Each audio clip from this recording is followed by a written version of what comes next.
네, 안녕하세요. 8.15 모니터. 오늘도 홍지한 작가님을 모시고 2000년 이후 한국의 신흥부자들이라는 책을 쓰신 작가님이시죠. 그리고 한국은행에서 30년간 근무하셨고 그 다음에 국가부도의 날에서 그 김혜수 씨가 열연했던 그 국제국이죠. 네. 국제국에서 이제 작년에 은퇴하신 퇴직을 하신, 은퇴는 아니죠. 퇴직이죠. 퇴직. 네. 퇴직하신 우리 홍지한 작가님을 모시고 오늘은 좀 저 개인적으로도 되게 흥미있는 주제인데요. 제2의 IMF 경제 위기가 한국에 올 것이냐, 혹은 글로벌 2008년도에 있었던 리먼 사태처럼 글로벌 경제 위기, 금융 위기가 올 것이냐, 언제 올 것이냐, 뭐 이런 거에 대한 이야기를 좀 하고 싶어요. 네. 요새 뭐 너무 많은 분들이 2019년 하반기에 막 그런 위기가 올 것이다 이 얘기를 하는데 우리 홍 작가님 생각에는 어떠세요? 2019년 하반기에 경제 네. 위기가 올 거라고 생각하세요? 그래서 저도 궁금합니다. 아, 그래요? 우리 점쟁이를 한번 찾아가 볼까요? 네. 그 위기가 올지 안 올지는 정확히 어느 누구도 예측하지도 못할 것 같아요. 근데 다만 과거의 사례를 비추어 보면서 유추해 보거나 미래를 그러지 않을까라고 예측을 하면서 네. 대비를 하는 게 중요한데요. 저 개인적으로는 현재 여러 가지 지표로 과거 같은 위기는 오지 않을 거라고 판단하고 있습니다. 아, 그러니까 금융위기, 그러니까 2008년도나 네. 1997년도 네. 그런 위기는 안 올 네, 것이다. 뭐 국가부도나 이런 식으로 위기는 오지 않을 것 같은데요. 여러 가지로 그 위기가 온다, 안 온다 보다 더 중요한 것은 현재 상황이 어떤지 정확히 아는 게 더 중요하다고 생각해요. 왜냐하면 그 국가부도처럼이 안 오더라도 그 큰 파동이 온다면 개인한테는 너무 큰 손해를 끼치기 때문에 그런 상황에서 대비를 해야 되지 않을까 생각을 합니다. 그러니까 그것이 실제로 올지 안 올지 네. 우리가 예측할 수는 없으나 어쨌든 네. 개인적으로는 오지는 않는다라고 네. 생각하시는 거고, 어떤 상황이 됐든 그 개인들이 자기의 재산을 지킬 수 있는 방법, 그렇죠. 대비를 네. 하는 게 중요하다. 네. 과거와는 지금 많이 상황이 다르게 지금 되어 있기는 하지만 여러 가지 저희 나라는 국내 여건도 있겠지만 대외적인 여건도 많이 크기 때문에요.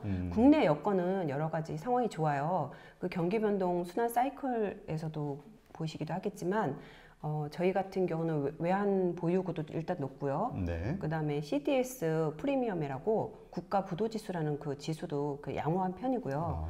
여러 가지 양호는 하지만 현재 대중무역 전쟁에 따른 무역 흑자가 최근에 7년 만에 좀 전환의 흑자가 적자로 우리 중국에 수출하는 물량이요? 네, 수출이 좀 급감했다라는 기사가 지금 어제 떴고요. 그리고 앞으로 지금 또 그 미국의 금리 인상이 만약에 예측이 된다면 그 변수는 저희한테 바로 영향을 미치기 때문에 그것들을 좀 대비할 수 있는 상황을 좀 계속 지켜보고는 계셔야 돼요. 그리고 특히 저희 나라는 개인은 지금 가계부채가 지금 상당히 높아진 지금 엄청 높죠. 예, 높아진 상황인데 과거의 위기들은 개인의 가계부채가 아니라 국가의 가계부채가 문제였던 거였거든요. 근데 지금은 개인의 가계부채이기 때문에 그분들한테는 조그마한 파동의 위기가 온다 하더라도 영세하신 분들이거나 자영업자이신 분들이기 때문에 크게 영향을 받을 수 있다라고 판단이 돼서 제가 현재 머니큐레이터로 활동을 하고 있지만 그분들의 자산이나 이런 것들을 포트폴리오로 다시 지금 해드리고 있거든요. 그래서 항상 지금 현재 상황이 어떤지를 내 상황에 비추어서 지켜보고 모니터링 해야 되는 시기는 맞습니다. 한국의 경기순환지표라고 통계청에서 계속 정기적으로 발표하고 있는 건데요. 네. 여기서 보면 항상 경기가 순환을 하고 있다는 걸 알 수가 있어요. 그런 그래프가 높낮이가 네, 있네요. 그렇죠? 항상. 일정한 게 네. 아니라. 이 그래프는 6개월 전에 선행지표라고 먼저 발표하고 그 이후에 동행지표를 발표하는데요. 별 차이 없이 비슷하게 가는 흐름을 보이고 있어요. 그래서 항상 선행지표를 보시면서 나는 앞으로 어떻게 대비를 해야 되는 건지, 나의 가게에는, 내 사업에는 이걸 어떻게 적용해야 되는 건지를 항상 수시로 모니터링 하셔야 되는 필수 지표이기도 하세요. 그러면 좀 전에 보여주신 그 선행지표가 먼저 발표가 되고 네. 6개월 후에 이 경기순환지표가 네. 이제 발표가 되는 네. 거네요. 그러니까 6개월 전에 했던 예측이 맞는지 아닌지 네, 네. 이걸 알 수가 있겠네요. 크게 벗어나지 않는 그 패턴을 보이고 있어요. 그래서 그것을 갖고 미래도 예측을 하는 거죠. 그렇군요. 네. 자, 그러면 어쨌건 지금 뭐 미중 문제라든가 네. 그 다음에 또 미국의 어떤 보호무역주의라든가 네. 또 금리 인상을 할지 안 할지 하여튼 얘네들의 어떤 의사에 따라서 우리의 어떤 뭐 엄청나게 영향을 받게 돼 그렇죠. 있잖아요. 네. 그러니까 이렇게 불확실한 어떤 경제 상황에서 네. 글로벌 경제 상황에서 네. 우리 개인들이 어떻게 대처하는 게 좋을까요? 이게 어떻게 보면 또 위기일 수 있잖아요. 네, 네. 그렇죠. 그 개인들은 항상 제 책에서 써 있지만 제가 모두 경제의 변곡점에서 부자는 탄생했다고 했듯이 그렇죠. IMF 때 네. 누군가는 망하지만 누군가는 또 크게 부자가 되기도 그렇죠. 했고. 네. 예. 크던 작던 항상 늘 경기 변동 사이클에서 파동이 있어요. 음. 그럴 때 그 위기를 기회로 맞이할 수 있는 준비를 하셔야 됩니다. 아, 그래서 첫 번째는 개인은 가계 부채가 있다면 대출을 먼저 갚으셔야 되는 거고요. 대출금을. 네. 그리고 투자 타이밍을 알 수 있는 눈을 키우셔야 돼요. 그 투자 타이밍이라는 건 증권이 됐든 부동산이 그렇죠. 됐든. 네. 그럼 그 타이밍을 어떻게 할 수 있을까요? 야, 그걸 알면은 정말 좋은데 맞아요. 잘 모른단 말이에요. 그냥 네. 아까 말씀하셨듯이 남들이 네. 이 지금 괜찮아 이러면 그냥 들어가는 거거든. 그렇죠. 예. 그 아까 말씀드렸듯이 경기 변동 사이클을 보면 네. 그 항상 올랐다 내려왔다가 계속 변동을 하고 있잖아요. 아, 네, 그렇죠. 아까 그렇죠. 올랐다 예. 내려왔다. 누군가는 아주 위기가 됐을 때 기회일 수도 있지만 작게 보면 수익률만 작을 뿐이지 항상 기회는 있다는 거예요. 아, 그런데 대부분의 사람들은 이렇게 생각하세요. 난 지금 돈이 없기 때문에 아니면 난 지금 집 한 채 있는데 지금 먹고 살기 힘드는데 사업이 안 되기 때문에 여러 이유들을 대면서 나는 투자할 여력이 안 돼. 여기에서 먼저 딱 생각이 멈춰 있으셔서 절대로 투자에 대한 실행할 마음도 없으시고 실행할 어떻게 보면 희망이 없으신 거예요. 그러니까 일단 실행을 안 하는 거네요. 의지, 네. 그러니까 막연한 마음, 희망은 있지만 그러나 실행할 그렇죠. 어떤 의지는 예. 없는 거네요. 이 환경적으로 이런 금융이나 자본에 대한 화폐에 대한 그런 원리를 이해를 못하기 때문에 모르셨기 때문에 투자를 안 하셨다라고 생각을 해요. 그렇죠. 네. 모르니까 네, 맞아요. 귀찮잖아요. 복잡하고 생각하면. 네, 그리고 만약에 경제나 금융은 전문가가 하는 거야라는 생각을 하시잖아요. 그렇게 치면 아까 말씀드렸듯이 그런 저희 한국은행에 다니시는 분들은 다 부자가 되셨어야 되고 다 맞아요. 금리가 예측하셨어야 되고 다 언제 뭘 사야 되는지를 아셨을 거예요. 그러면 반대로 생각한다면 일반인이 대부분의 돈을 버신 분들은 제가 부자분들을 만나면서 그분들이 경제학자도 아니고 부동산을 전공하신 분도 아닌데 전문가 못지않은 실력을 갖고 계신 거에 놀랐어요. 그래서 그때부터 저도 제가 2007년도부터 그분들을 만나러 다녔는데 금융위기가 왔을 때에도 정말 힘든 상황이었는데 그분들은 지금과 같은 부를 이루신 거예요.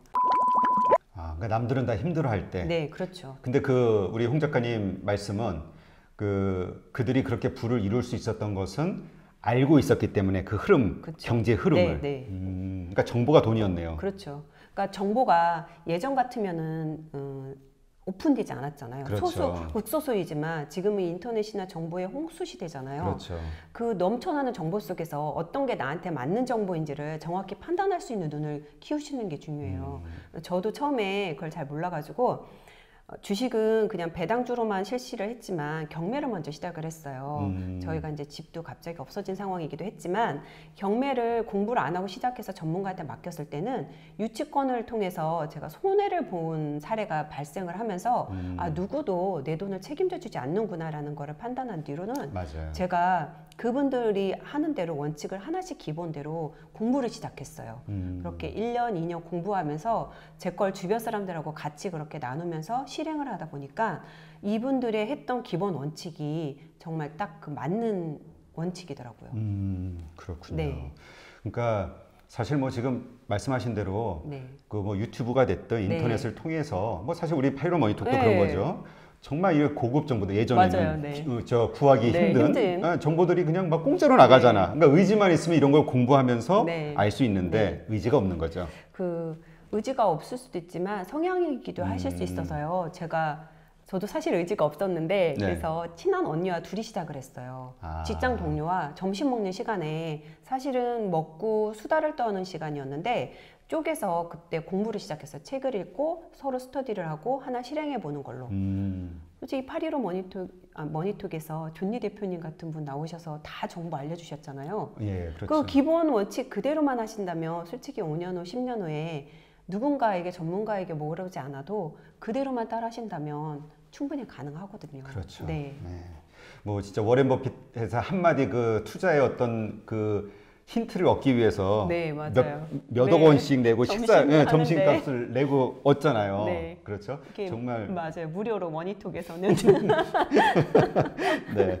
하여튼 우리 홍 작가님 말씀을 네. 들어보니까 먼저 일단 정보를 알아야 될 것 같다는 네. 개인들이 그 위기에서 그러니까 근데 아까 말씀하신 파동을 말씀하셨잖아요. 네. 그러니까 그걸 좀 풀면 네. 그 큰 위기는 오지 않는다 해도 주기적으로 오는 작은 위기들이 있는데 그 네. 위기들을 통해서 돈을 벌 수 있다. 네. 근데 그게 그러면 파동의 하반기 시점에서 그러니까 낮은 시점에서 뭔가 투자를 해서 올라갈 때 네. 거기서 이제 매도를 하고 뭐 이런 식의 얘기를 하시는 그런 거죠. 거죠. 네. 그러니까 파동을 알면 지금 한참 올라가고 있으면 아 지금은 투자할 시점이 아니고 네. 오히려 꺾이고 네. 내려왔을 때 그렇죠. 그때 네. 그러니까 올라가는 시점에서 뭔가 팔아야 되고 네. 내려왔을 때 네. 사야 되고 이 흐름을 알 수 있다는 그렇죠. 말씀이신 거죠. 네. 전체 경기에 따라서 그 작은 어떤 뭐 주식이 됐든 부동산이 됐든 시세가 연동되니까 큰 틀의 경제 흐름을 알아야 된다. 네. 아, 네, 이게 좋은 말씀인 것 같습니다. 그리고 그런 자료는 쉽게 통계청에서 나오는 그렇죠. 자료, 네. 선행지수, 동행지수, 동행지수, 그렇죠. 선행지수를 선행지수를 보고 보고 6개월 후에 나오는 동행지수를 동행지수를 같이 보면서 판단을 한다. 네. 네, 좋은 팁인 것 같습니다. 그러면 지금의 이런 어쨌든 불확실한 상태에서 지금은 보시기에 투자할 때라고 생각하세요? 증권이 됐든 부동산이 됐든 아니면 어떤 시기라고 생각하세요? 투자는 아까 말씀드렸듯이 타이밍이 제일 중요한데요. 네, 타이밍. 지금은 좀 관망하는 때라고 생각을 해요. 네. 지금 그러니까 지금 더 내려갈지 더 올라갈지 네. 이게 좀 불분명한 네. 거죠. 여러 외부 그렇죠. 요인들 외부 때문에. 요인 때문에. 그래서 항상 그렇다고 투자를 아예 안 하고 그러면 현금으로만 갖고 있으라는 얘기냐? 이건 또 아니고요. 그 장기, 단기, 중기처럼 금액도 좀 쪼개가지고 일단 저 같은 경우는 그 주식에 돈이 들어가 있으면 아까 말씀드렸듯이 경매나 부동산 이런 거는 큰 돈이 움직이기 때문에 네. 그거는 일차적이지 못하 그 후선이고요. 첫 번째는 주식에 일단 좀 넣고 들어가 있어야 그 세계 경제나 아니면 뭐 증시나 현재 상황들을 관심을 갖게 되더라고요. 맞아요. 이게 네. 들어 있어야 사실 네. 관심을 가져요. 그래서 사실은 재작년 하반기부터 외국인들이 자금을 빼고 이런 흐름은 있기 때문에 어느 정도 주식시장, 국내 시장에서 자금을 좀 빼고 ETF나 이런 인덱스 펀드 쪽으로 좀 많이 옮기기는 했지만 그럼에도 불구하고 몇 개의 그 우량주에는 직접 개별 투자를 하고 있어요. 그렇게 보면서 감을 익히는 거죠. 그러니까 지금 네. 경제가 일단은 투자를 조금이라도 해놔야 경제 흐름에 네. 대해서 관심을 갖고 계속 보고 네. 말씀하신 진짜 배팅을 해야 되는 타이밍 네, 맞습니다. 이거를 알 수가 있으니까. 그렇죠. 네. 근데 어쨌든 이 모든 것은 기본적으로 경제와 경기와 금융에 대한 어떤 기본 지식이 있어야 그 타이밍을 알 수 있는 거잖아요. 그렇죠. 그러니까 모르시는 분들은 지금 빨리 공부를 해야 되겠네요. 네. 공부하는 가장 좋은 방법이 뭘까요? 아까 말씀하신 지수 확인하는 것도 있지만. 네. 일단 시중에 나와 있는 책들도 너무 많이 있고요. 유튜브도 전문가이신 분들이 많이 올라와 있는 게 많이 계세요. 그래서 뭐 누군가가 얼마에 일확천금을 벌었다 하는 분 말고요. 항상 투자 원칙의 기본으로 해서 주식과 부동산을 투자하시는 분들이 계시거든요. 그분들을 통해서 그 내신 책과 그분들의 무슨 세미나나 아니면 이런 유튜브 머니톡 같은 거를 보시면서 본인이 직접 투자해서 알 수밖에 없어요. 이론과 현장은 또 다르잖아요. 그렇죠. 네, 그래서 이론만 있다고 돈을 버는 것도 아니고 현장에 계시다고 또 돈을 버는 게 아니에요. 맞아요. 두 개가 겸비됐을 때 자기만의 투자 원칙과 철학이 정립이 됐을 때 그때 돈을 벌게 되어 있어요. 그렇죠. 네. 좋은 말씀입니다. 이게 가장 기본적인 어떤 원칙이기도 한데 네. 사실 우리가 돈을 잃는 거는 이 원칙을 자꾸 잊어버리고 맞아요. 욕심을 네. 부리기 때문이 아닐까. 네. 원칙을 다시 생각하면서 네. 일단 이렇게 불확실할 때는 지키는 전략, 네. 그리고 타이밍을 노리는 전략 네. 중요할 것 같습니다. 좋은 말씀 감사합니다. 아닙니다. 고맙습니다. 네.